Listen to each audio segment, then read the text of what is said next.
Dios Padre de nuestro Señor Jesucristo, damos gracias por tu elección, por la cual estamos en esta mañana congregados para adorar tu santo nombre. Queremos bendecir tu nombre por las riquezas de tu gracia, la cual ha sido una realidad para nosotros en el amado, tu Hijo Jesucristo, en quien tenemos redención por su sangre, el perdón de nuestros pecados. Y es por eso que venimos delante de ti, Señor, con esa conciencia a pedirte perdón, en arrepentimiento, reconociendo que hemos pecado en contra de ti y que cada vez que pecamos transgredimos tu santidad, Señor. Te pedimos perdón porque en muchas ocasiones hay orgullo en nuestro corazón que nos lleva a vivir para nosotros mismos, amando más las cosas de este mundo que las de tu reino. Te pedimos que nos perdones por cada uno de nuestros pecados en esta mañana, los que hemos cometido de forma consciente y de igual manera los que hemos cometido de forma inconsciente, Señor. Reconocemos que solo en ti obtenemos el perdón y te pedimos en arrepentimiento que nos limpies de toda maldad. En esta mañana también te pedimos, Señor, por las autoridades civiles de nuestro país, para que tú les des sabiduría, que procuren la justicia y que reconozcan que solamente tú eres Señor y que ellos te representan a ti, Señor. Y aquellos que no te conocen, que puedan, escuchando el Evangelio, venir en arrepentimiento por sus pecados. Te pedimos porque tu gracia redentora los alcance, Señor, de tal manera que ellos puedan obedecer el mandato del Evangelio de creer en ti. Te pedimos también esta mañana, Señor, para que continúes iluminando, para que cada uno de nosotros abunde en sabiduría e inteligencia para comprender la profundidad de tu voluntad, Señor, conforme a tu beneplácito, de que nuestra vida esté en Cristo y que Él sea siempre para nosotros el centro de todo. Te damos gracias porque por las riquezas de tu gracia tenemos herencia en ti, Señor, la cual está garantizada para nosotros por medio de ti. Te pedimos que por medio de este sermón, este día, reconozcamos tu grandeza, que tengamos la seguridad en nuestra vida en ti y que nuestro corazón se llene de gratitud y de adoración a ti en esta mañana. En Cristo hemos orado. Amén. Este día continuamos con nuestra serie, ¿verdad? En la carta a los Efesios. La serie se denomina En Cristo unidos a Él. Y este día vamos a concluir esa hermosa adoración con la que Pablo inicia la carta en el capítulo 1, del versículo 3 al versículo 14. La semana pasada pusimos una pausa en el versículo 10. Este día vamos a terminar estos últimos pasajes para cerrar esta hermosa adoración, esta doxología con la que Pablo inicia esta carta. El propósito del sermón de esta mañana es que por la gratitud a Dios, reconociendo la generosidad de su gracia, eso nos lleve a vivir confiados en que tenemos una garantía de nuestra herencia en Cristo, por medio de su Santo Espíritu, por lo que podemos vivir seguros y también podemos vivir siendo alabanza de la gloria de Dios. Le pido que me acompañe a los textos que vamos a estar leyendo este día. Vamos a comenzar con Efesios capítulo 1, versículo 11 y 12. Le pido que busquen su Biblia, Efesios capítulo 1, versículo 11 y 12. ¿Lo tenemos? Amén. ¿Sí? En Él, asimismo, tuvimos herencia. Recuerde que está hablando de Jesús, ¿verdad? Habiendo sido predestinados conforme al propósito del que hace todas las cosas según el designio de su voluntad, a fin de que seamos para alabanza de su gloria nosotros los que primeramente esperábamos en Cristo. Algo que podemos notar es que una consecuencia natural de nuestra redención, justificación y posterior adopción es que ahora tenemos una herencia. Al ser adoptados como hijos de Dios, eso nos hace poder disfrutar de una herencia que Dios nos da. Él nos salva, nos justifica por gracia y ahora también por gracia tenemos una herencia que es una herencia eterna. Todos aquellos que son hijos de Dios tendrán este beneficio de ser herederos ahora de Dios. Imagínense lo que eso implica. Decir, somos herederos de Dios, coherederos con Cristo. Creo que no alcanzamos a dimensionar la grandeza de nuestra herencia, la hermosura y la profundidad de nuestra herencia. Y algo importante es que esa herencia tiene un punto de partida, y ese punto de partida es nuestra filiación con Dios como hijos. Quiero que me acompañe a Gálatas. Vamos a leer un texto que es complementario en esta mañana. Gálatas capítulo 3, versículo 26, y vamos a detenernos en el versículo 29. Gálatas 3, 26, 29.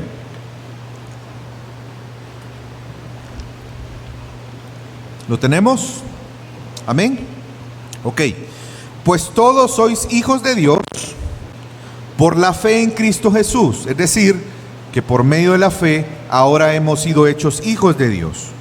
Porque todo lo que habéis sido bautizados en Cristo, de Cristo estáis revestidos. Ya no hay judío ni griego, ya no hay esclavo ni libre, ya no hay varón ni mujer, porque todos vosotros sois en Cristo Jesús. Y si vosotros sois de Cristo, ciertamente linaje de Abraham sois, herederos según la promesa. Vemos que ahora por ser hijos de Dios, por la fe en Cristo, nosotros somos parte del pueblo de Dios. De hecho, se nos compara o se nos dice que somos parte del linaje de Abraham, a pesar que nosotros no somos israelitas. Algunos de nosotros somos salvadoreños, ¿verdad? Otros somos guatemaltecos, otros austríacos, ¿verdad? Irlandeses, italianos, etcétera. Pero por la fe en Cristo somos hijos de Dios y por lo tanto somos considerados del pueblo de Dios, del linaje de Abraham, y tenemos además herederos, una herencia según sus promesas. Y el hecho que Pablo esté hablando de una herencia es que está ratificando nuestra condición. Está además ratificando nuestra posición en Cristo, nuestra filiación con Dios. Si no fuéramos hijos de Dios, no tendríamos derecho a una herencia. Pero por cuanto hemos sido hechos hijos de Dios, ahora tenemos una herencia espiritual en Cristo. Una herencia que la Biblia la describe como una herencia imperecedera, una herencia sin mancha, una herencia inmarcesible, guardada en los cielos por Dios, como lo enseña 1 de Pedro 1:4. Porque a través de la muerte, de la resurrección de Jesucristo, ahora por medio de Él fuimos hechos hijos de Dios y por lo tanto herederos de Dios y coherederos con Cristo. Cristo ahora, imagínese usted, comparte su herencia con nosotros. ¿Ve por qué Pablo dice, empieza esta carta con adoración por la bondad de la gracia de Dios, de la grandeza de la gracia de Dios?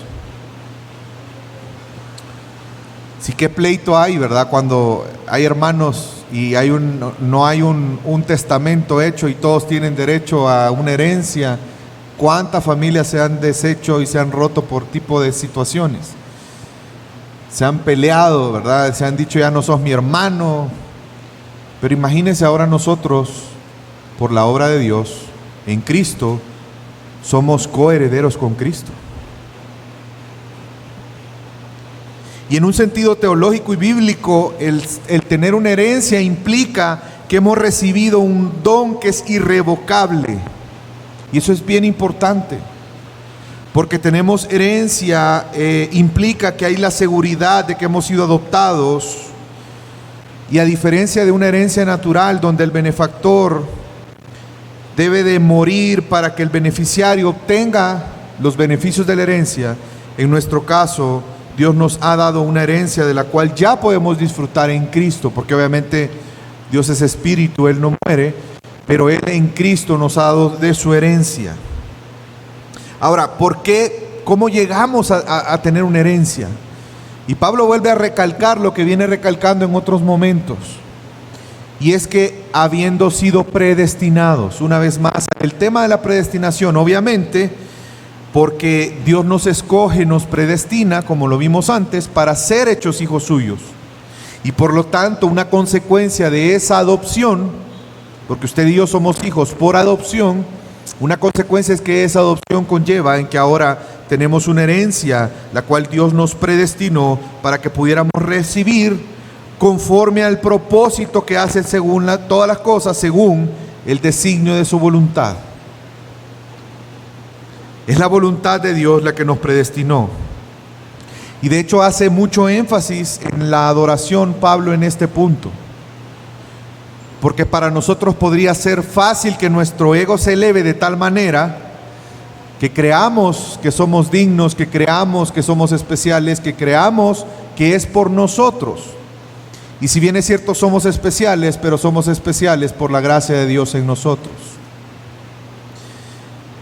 El versículo 5 de Efesios 1 dice que nos predestinó para ser hijos según el buen propósito de su voluntad. Versículo 9 nos dice que Él nos hizo conocer los misterios de su voluntad conforme al buen propósito que de antemano estableció en Cristo. Y ahora vemos que hemos llegado a tener herencia según el plan que Dios estableció conforme al designio de su voluntad. Todas estas cosas, todas las bendiciones espirituales por las cuales Pablo está adorando a Dios, tienen su origen en la voluntad de Dios, en esa voluntad libre y soberana. Vemos que entonces Dios cumple sus planes y satisface sus propios propósitos, sus deseos, a través de la obra de Cristo. Y nada ni nadie podrá entorpecer los planes de Dios. Y eso debe darnos seguridad a nosotros. Porque si tenemos herencia es porque somos hijos. Y si somos hijos es porque Dios así lo quiso, Dios así lo estableció, Dios así lo decidió. Y la voluntad de Dios se va a cumplir. Y eso debe de traer paz y tranquilidad a nuestro corazón. Y esto es, y Pablo hace una distinción por lo que pronto va a hablar, para dos grupos de personas. Termina este versículo, el versículo 12, dice, nosotros los que primeramente esperábamos en Cristo. Está hablando de la herencia, ¿verdad? Está hablando que esa herencia es por propósito y voluntad de Dios. Y dice nosotros, haciendo referencia a los judíos. Obviamente aquellos judíos que habían creído en Jesús como el Mesías a ese momento. Porque como Jesús mismo nos lo enseñó en Juan, la palabra de Dios en Juan nos dice que a los suyos vino y los suyos no le recibieron. Mas a todos aquellos que le recibieron, es decir, a todos aquellos que creen en su nombre, les dio la potestad, les dio el derecho de ser hechos hijos de Dios. Juan capítulo 1, versículo 11 y 12. Y de eso se estaba hablando Pablo, de aquellos que creyeron en Jesús y que ahora eran parte también de este pueblo que tiene una herencia. Pero fíjese qué interesante es que en el versículo 13 continúa diciendo, en Él también vosotros. Y aquí viene el segundo grupo. Y cuando dice vosotros, se está refiriendo obviamente a aquellos que iban a escuchar esta carta. ¿Se recuerdan quiénes eran los beneficiarios de la carta? A los santos y fieles que están en la iglesia de Éfeso y todos aquellos creyentes que iban a escuchar en otras iglesias en Asia Menor, ¿verdad? Está hablando a los creyentes, pero aquí está hablando de los gentiles. Pero antes de entrar a lo que les dice a los gentiles, porque dice algo y especifica algo muy interesante, quiero hacer énfasis en dos palabras, en el inicio del versículo 13 dice en Él, y eso no lo podemos pasar por alto. Si usted nota del versículo 1 al versículo 14, 10 veces aparece la palabra en Él, porque lo que quiere hacer es recordarnos en esta adoración que Él está haciendo nuestra posición en Cristo, recordándonos que en Cristo tenemos todas estas bendiciones espirituales, tanto para los judíos que creyeron como para los gentiles que creyeron. Por lo tanto, mi amada familia, hay una condición, un requisito indispensable para la vida cristiana. Hay un requisito indispensable para la vida cristiana. ¿Cuál es ese requisito? Estar en Cristo. Solamente en Cristo hay vida. Fuera de Jesús no hay vida. Solamente en Cristo hay redención. Solamente en Cristo hay adopción. Solamente en Cristo tenemos una herencia.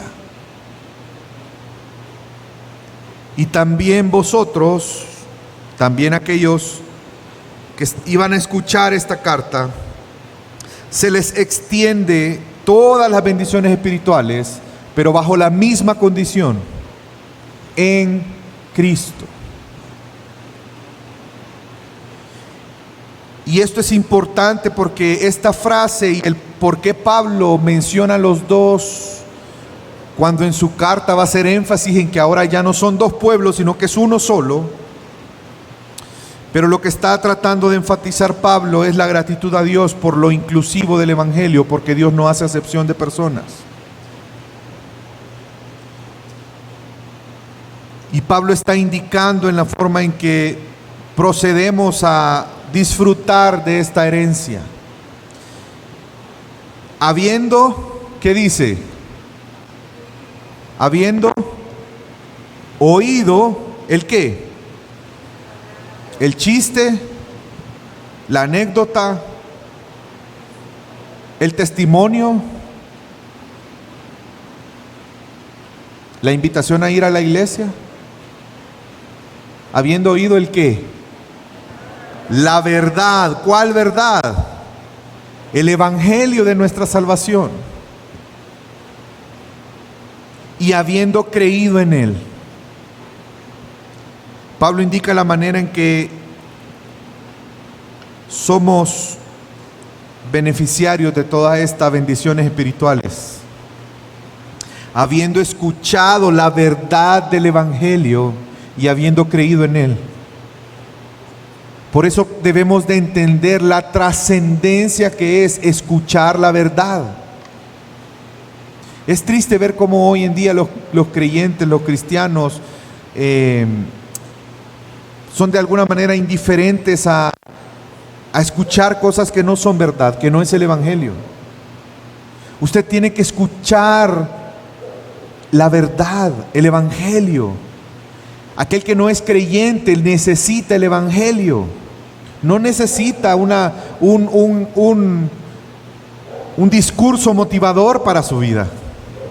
No necesita escuchar que él puede en sí mismo. No necesita escuchar que él es alguien especial y único. Necesita escuchar la verdad, el evangelio de nuestra salvación. Jesús dijo: conoceréis la verdad y la verdad os hará libres. Porque cuando nosotros escuchamos la verdad y creemos el evangelio, como lo aprendimos, ¿verdad? Hemos sido liberados del pecado. Nuestra redención, ¿se recuerdan? Nuestra redención es aplicable a través de creer el evangelio.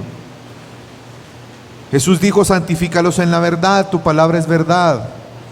Y como Pablo también escribió a la iglesia de Roma, la fe viene, o la fe es por el oír, y el oír la palabra de Dios. Por lo tanto, no debemos prestar nuestros oídos a cualquier cosa. Padres que están aquí, madres que están aquí, en primer lugar, no pueden dar por sentado que sus hijos son o van a ser creyentes. En segundo lugar, tienen que comprender que para que ellos puedan recibir todas las bendiciones espirituales en Cristo y todo lo que eso implica que hemos estado viendo, es necesario que escuchen la verdad, el evangelio de la salvación.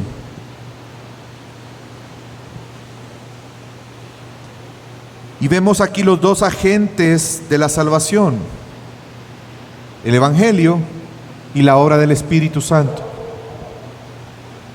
Y eso nos da un panorama de lo que implica el proceso de evangelización, del cumplimiento del llamado a ir y proclamar y a anunciar las virtudes de aquel que nos llamó, ir y hacer discípulos.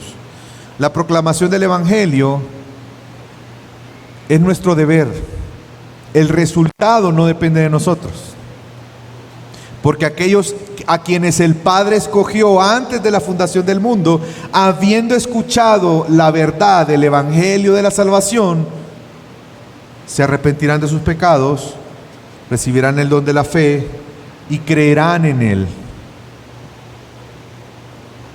Y eso debe de traernos entonces la seguridad a la hora de proclamar el evangelio. No deberíamos de tener temor de proclamar el evangelio.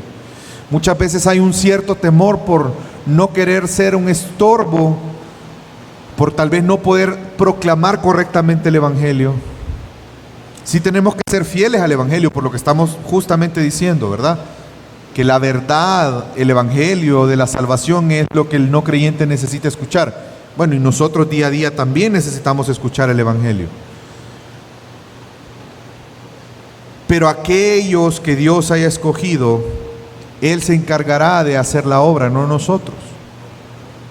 Y eso también debe de llevarnos entonces a tener esperanza y gratitud a Dios, porque tenemos herencia, y si tenemos herencia significa que somos hijos,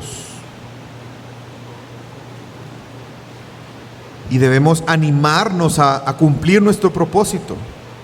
Recuerde, el resultado no depende de nosotros, no depende de nuestras habilidades, no depende de la forma en que podamos, las estrategias que podamos usar para proclamar el evangelio, sino más bien depende de la obra de Dios, ese Dios triunitario, que es algo que está enfatizando este texto, porque el Padre nos escogió y nos adoptó, lo recuerda, ¿verdad? El Hijo, ¿qué hizo? Nos redimió, nos santificó, ¿se recuerda? ¿Sí? Pero ahora también va a enfatizar lo que el Espíritu Santo ha hecho en nosotros. Y Él viene a ser entonces el sello. Dice, fuiste sellados con el Espíritu Santo de la promesa. ¿Saben que el contexto implica, cuando dice fuimos sellados, implica un símbolo de propiedad? Es decir, que Dios no solamente nos escogió y nos salvó, sino que nos hizo suyos. ¿Se recuerdan de la redención? Que Él pagó un precio y el precio fue su sangre. Él nos compró, y no solamente nos compró, sino que nos pone un sello, que ese sello dice, somos propiedad de Dios. Y resulta que ese sello es Dios mismo, es su Santo Espíritu. El Santo Espíritu morando en nosotros es una marca que somos de Cristo. Y es un sello que había sido prometido. Por eso le llama Pablo, hemos sido sellados con el Espíritu prometido. La pregunta es, ¿dónde Dios prometió eso? Y es interesante que Jesús le recuerda a sus discípulos que Dios había prometido eso. No vamos a leer la cita, pero puede anotarlo aquellos que están anotando. Paréntesis, a los que no anotan, les sería bueno, les invito a que hagamos la buena costumbre de ir anotando, porque eso nos ayuda en la semana a poder estudiar, o de repente nos queremos acordar de un texto, ¿verdad? Y mira, ¿cuál era el texto que decía esto? Ay, no me acuerdo, ¿verdad? Cierro paréntesis. Aquellos que están anotando, Lucas 24, 49, Jesús les dice, hablando del Espíritu Santo, yo enviaré el cumplimiento de la promesa de mi Padre sobre vosotros. Está hablando del Espíritu. Jesús afirma que Dios prometió su Espíritu y que Jesús iba a enviar al Espíritu para que se cumpliera esa promesa. Y por eso Pablo aquí mismo le llama el Espíritu prometido. ¿Dónde Dios prometió esto? Lo hizo en el Antiguo Testamento. Acompáñeme, vamos a leer este texto, sí creo que es importante que lo leamos. Busque Ezequiel, capítulo 36. Mientras lo encuentra, le voy a dar un poco del contexto histórico. Aquí Dios está hablando de la restauración del pueblo. Antes de estos versículos que vamos a leer, Él ha hablado que el pueblo no cumplió el pacto, que fueron rebeldes, que desobedecieron, que eran idólatras, que Dios los disciplinó, que de igual manera Dios los preservó a pesar de la disciplina. Y ese es el contexto de lo que está hablando el capítulo 36. De igual manera sería bueno que en la semana pueda darle una leída, ¿verdad?, para un mayor entendimiento. Pero lo pongo así en un contexto breve. Vamos a leer del versículo 24 al 27. Parte, recuerde que la disciplina de Dios era el exilio para el pueblo, que salían, ¿verdad?, de su tierra, eran conquistados y eran llevados a otra tierra. Y vea lo que dice el versículo 24, Ezequiel 36, 24. Y os tomaré de las naciones y os recogeré de todas las tierras y os traeré a vuestro país. Esparciré sobre vosotros agua limpia y seréis limpiados de toda vuestra inmundicia y de todos vuestros ídolos os limpiaré. Está hablando de santificarlos, ¿verdad?, de limpiarlos de la maldad y del pecado. Versículo 26, pero miren, Dios no se va a quedar ahí. Versículo 26, os daré un corazón nuevo y pondré espíritu nuevo dentro de vosotros y quitaré de vuestra carne el corazón de piedra y os daré un corazón de carne. Está hablando de, hoy lo podemos entender mejor, está hablando de un nuevo nacimiento, una nueva naturaleza que ellos iban a recibir. Y mire lo que dice el versículo 27. Y pondré, ¿qué dice? Dentro de vosotros mi espíritu. Dios estaba prometiendo a su pueblo que Él iba a darles un nuevo corazón, pero que también Él iba a poner su espíritu dentro de ellos. Por eso Pablo llama el espíritu prometido, porque era el Espíritu de Dios, el Espíritu Santo. ¿Para qué Dios hizo eso? Sigamos leyendo. Y haré que andéis en mis estatutos y guardéis mis preceptos y los pongáis por obra. Dios nos ha dado su Espíritu para que podamos vivir para su gloria, para que escuchando podamos obedecer, podamos caminar en aquel camino que Él ha destinado para nosotros, para que andemos en Él, para que con nuestra vida y en nuestra obediencia por su obra en nosotros podamos glorificarle a Él. Y por eso es que Pablo está adorando a Dios por esta obra de ese Espíritu prometido. Ser sellados por el Espíritu Santo de la promesa a todo aquel que cree en Cristo es importante. No solamente porque nos marca como propiedad de Dios, sino porque además ese Espíritu prometido es el que nos aparta del mundo y además imprime y nos conforma la imagen misma de Cristo en cada uno de nosotros para que seamos alabanza de la gloria de Dios. Y esta herencia no es una herencia como la de Cantinflas. Yo creo que todos debemos de conocer ese caso. Este comediante, que a mí en lo particular me gustan mucho sus películas, es tan ocurrente. Cuando él falleció, él había adoptado, él nunca tuvo hijos naturales, él adoptó a una persona como su hijo, no sé qué edad tenía, si era niño o qué, pero me imagino que sí. Pero su hermano también trabajaba con él. Y cuando él muere, obviamente hay derechos de sus películas y un montón de cuestiones económicas, propiedades, etcétera. Empieza una batalla legal por la herencia. No estoy seguro si ya terminó, pero si ya terminó, pues duró más de 20 años esa batalla legal, porque fue una batalla literal. ¿Ustedes se imaginan qué feo es tener primero la incertidumbre si realmente es mía o no es mía la herencia? ¿La voy a disfrutar o no la voy a disfrutar? Estar peleando con otros. ¿Quién?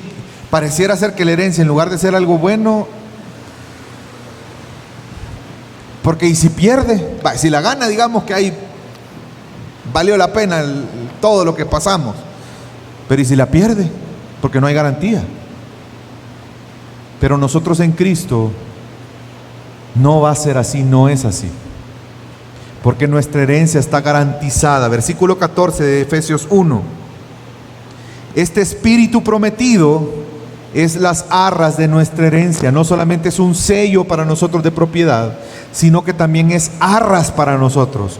Arras es una figura legal.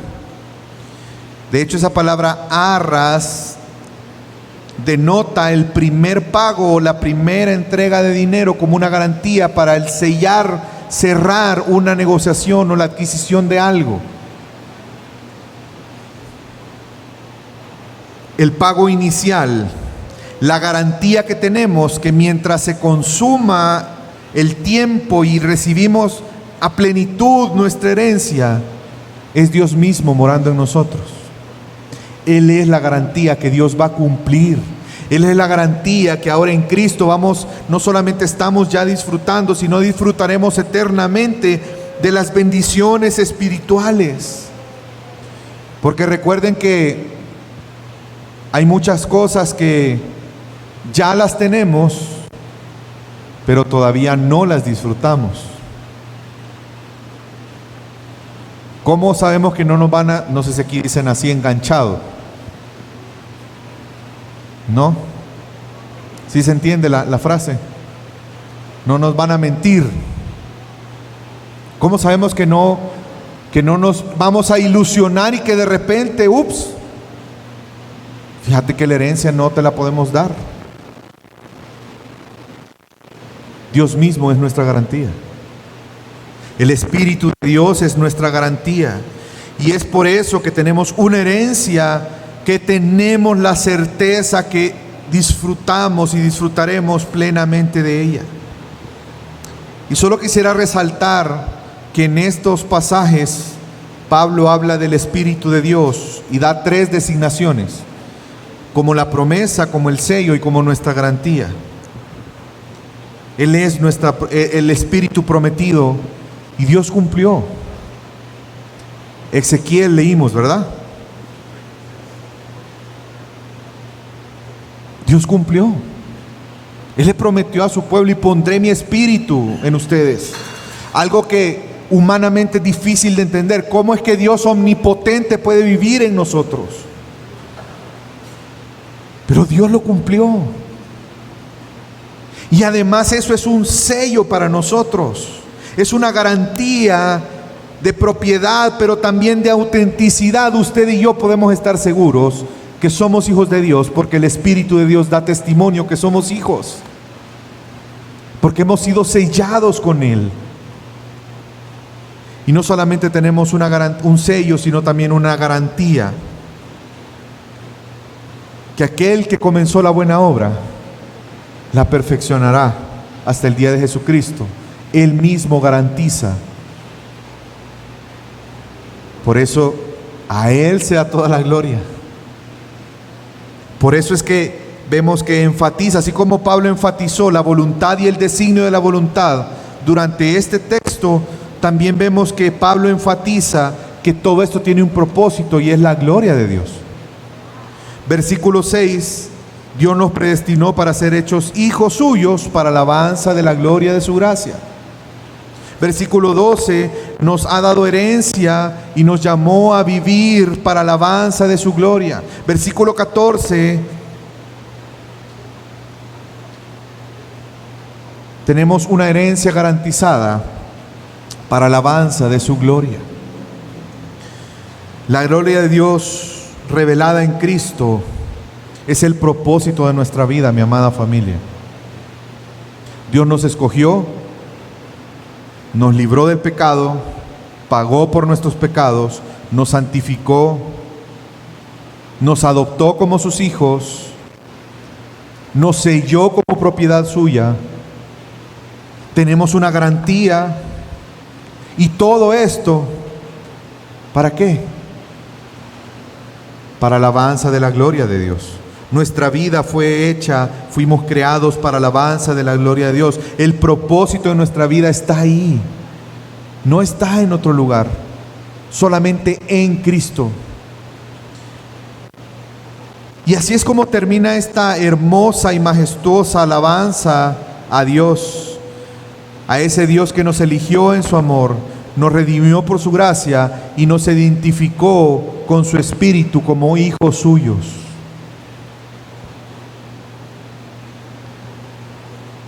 Es hermoso ver lo que Dios ha obrado.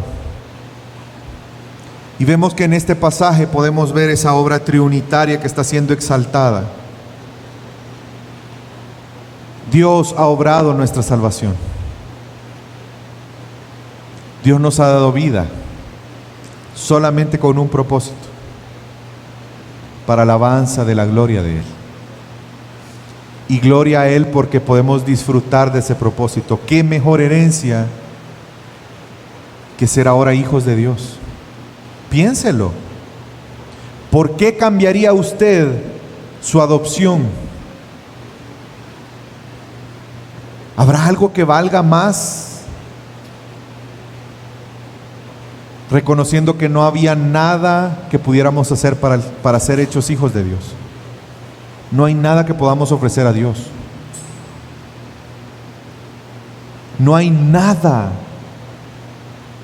Ni nuestra propia vida, porque nuestra vida está llena de maldad y de pecado, un hombre natural. Pero ahora en Cristo nuestra vida tiene un gran valor. Ahora en Cristo tenemos una identidad, somos hijos de Dios. Ahora en Cristo tenemos un propósito: el vivir para alabanza de la gloria de Dios. Y quisiera terminar hablando de las implicaciones para nuestra vida de este texto. Al igual que la semana pasada, creo que este texto nos sigue enfatizando el que debemos de vivir con humildad delante de Dios. Todo esto que Dios ha obrado realmente es un golpe al ego humano. Es totalmente contradictorio a este mundo antropocéntrico y egocéntrico. El hombre caído, preso de su propio engaño y de su pecado y de su orgullo, pone su confianza en sí mismo, en las cosas que él puede hacer, en las cosas que él puede lograr, vive para su propia gloria. Pero nosotros, por la riqueza de la gracia de Dios, salimos de ese engaño y ahora tenemos propósito en nuestra vida. Cumplimos el propósito por el cual fuimos creados, que es alabar la gloria de Dios. Y esto también debe llevarnos a una seguridad, a una firmeza en nuestra posición como hijos de Dios. Dios ha obrado y Él mismo ha decidido por su voluntad adoptarnos como sus hijos. Por lo tanto, confiemos en Él. Por lo tanto, disfrutemos de eso. Demos gracias a Dios por sus designios y por su voluntad, la cual Él siempre va a cumplir. No dudemos de la obra de Dios en nuestra vida, no dudemos de las promesas de Dios, no dudemos de la obra de Dios, ni en mi vida, ni en la vida de los que están cerca de nosotros, que son creyentes. En tercer lugar, creo que tenemos que proclamar el Evangelio con seguridad y sin temor, sabiendo que es Él el que obra y no nosotros. Una cosa nos tiene que preocupar: ser fieles en proclamar la verdad del Evangelio, nada más. Lo demás Él lo va a hacer, no en nuestro tiempo, en el tiempo que Él quiera hacerlo. Y número 4, creo que debemos de vivir constantemente recordando que nuestro propósito es alabar la gloria de Dios. Esa gloria de Dios revelada en Cristo. Debemos de vivir para Dios. Como lo aprendimos la semana pasada también, Jesús debe ser el centro de nuestra vida, para que todo lo que somos, todo lo que tenemos y todo lo que hagamos sea para alabanza de la gloria de Dios en Cristo Jesús, Señor nuestro. A Él sea la gloria por todos los siglos, por toda la eternidad. Y la iglesia dice: amén. Vamos a orar. Señor, te doy gracias, Padre, en esta mañana por tu obra, Señor, por tu redención, Porque tú nos escogiste antes de la fundación del mundo para que fuéramos santos y sin mancha delante de ti. Todo por el puro designio de tu voluntad, Señor, por tu beneplácito en tus propósitos. Tú mismo entregaste tu vida para que el derramamiento de tu sangre fuera el pago, Señor, para librarnos de la esclavitud del pecado, para que fuéramos apartados para ti como un pueblo santo delante de ti, para que pudiéramos ser adoptados como hijos tuyos, Señor. Y por medio de tu Santo Espíritu, al escuchar el Evangelio, la palabra de verdad, y creyendo en ella, poniendo nuestra fe en ti, hemos sido sellados, Señor, y ahora te pertenecemos a ti por medio de tu Santo Espíritu, quien es a su vez garantía de esa herencia, la cual tenemos por ser hijos tuyos, Señor, coherederos contigo. Por eso en esta mañana queremos adorar tu nombre, Señor. Te pedimos perdón por las veces que hemos ignorado estas verdades. Te pedimos perdón porque hemos en ocasiones querido vivir para nuestra gloria, cuando tú nos escogiste, nos salvaste, nos redimiste, nos sellaste para que fuéramos alabanza de tu gloria, Señor. Cada día de nuestra vida que anhelemos amarte más, conocerte más, pero también glorificarte con cada momento de nuestra vida, Señor. Te doy gracias por esta hermosa iglesia, la cual tú compraste con sangre, Señor, por la cual ahora podemos venir delante de ti en esta mañana y congregarnos a rendir culto de adoración a ti. En tu nombre oramos. Amén.